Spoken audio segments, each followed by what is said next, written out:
Hey everybody, Steven here, and today I'm going to be talking about the plank. So tons of different variations for this. We're just looking at a standard forearm plank today, okay? And with it, it's one of those things that I see a lot on social media where it's just not done the way I personally think that it should be done in this. My kind of belief on it, or my viewpoint on it, comes from more of the RKC or the Strong First system, the kettlebell system, which is looking at the intent and the intensity that I'm putting behind the movement. A lot of people do a plank and they do it passively. So they'll hang out in that position and we'll look at 1, 2, 3 minutes, right? The world record, we look at like 4 hours or whatever it is. And I think that guy, he just lost to a female recently. But with that, like, to me, that's ridiculous. Like, holding a position that long doesn't need to be done. Now, if you're doing this with the high amount of intensity that we're looking for, 30 seconds to a minute at most, right? A lot of people are doing the movement passively. They're not doing it actively. And that's where we talk about intent and we talk about the amount of intensity that we're putting behind this movement. So for most people, they just simply line up the form and then they just kind of rest here, right? Now we can look at alignment cues and the stuff that they're doing, but even if I got it aligned so that everything kind of looks right, if I'm still not putting the level of intensity that I want behind it, it still, for the most part, is a disproportionately high amount of passive holding, right? I'm not activating my muscles, I'm not creating a good amount of intensity behind it. So, everything that we want with this, right? A good line from the ears to the heels, basically. We want the elbows stacked as closely as we can get them directly underneath the shoulders here. We still want all of that, right? So I still want to look good, right? Now, I could still hang out here passively, right? I'm just not turning it on. So what I do and what I have my clients do is actually drag themselves into the position. If I put my hand here and I drag it down, right? You could try this at home. You'll notice your lat is way more turned on than if you just put your hand here, right? That's because as I drag down, I'm creating friction and resistance between me and the ground. When we do our plank, we're doing the same thing. I'm essentially setting my elbows up a little bit ahead of me and then I'm dragging my body into the position. As I do that, the lat is turned on. Essentially what I'm doing is I'm driving my elbows and my feet towards each other. So as I do that, you create a good amount of compression on everything in between. I'm flexing my quads, my glutes, and my lats.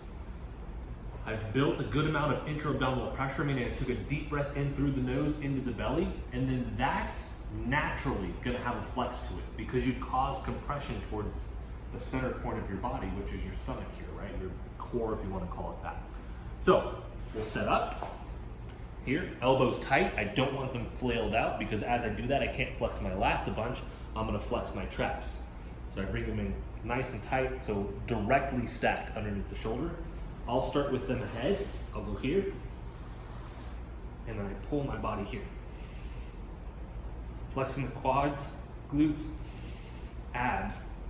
I don't know if the camera can see me shake, but you can hear it in my voice, right?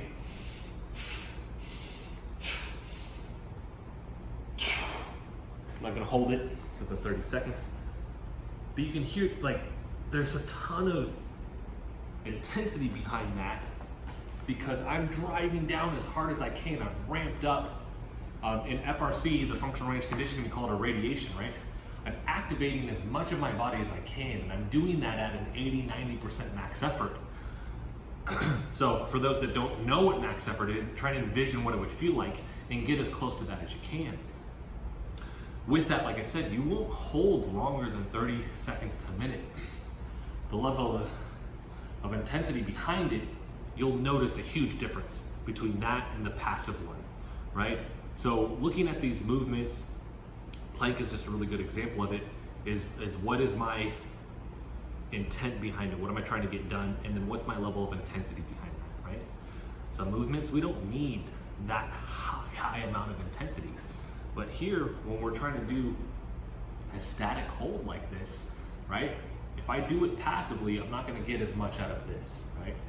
I want to be efficient. In order to be efficient in this movement, meaning I want to get as much out of this as I can, I need to drive a lot of intensity and tension behind that. Now, some people might not be able to do this on the mat, right? They need a scale, okay? And what we could do is we could just basically elevate our body up with this. So I can go off of a bench. Everything else still applies though.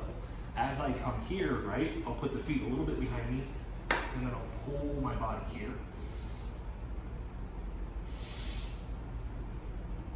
And I'm still trying to pull my toes towards my elbows, and my elbows towards my toes, okay?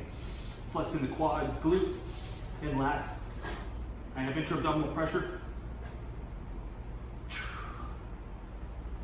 And my stomach, because I've built in that intra-abdominal pressure, it naturally has a clenching to it because I'm pulling everything in tight, right?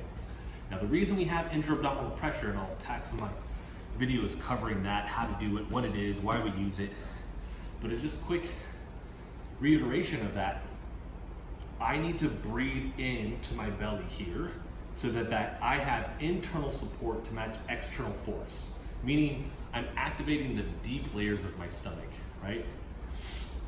I'm not just hitting superficial tissue, meaning I'm not just hitting rectus abdominis here in my obliques. I'm getting into like my multifidi, my QL, right? My quadratus lumborum, like my transverse abdominis. Like I'm hitting all of these other muscles that are deep under here that give my body the support for my spine that I need.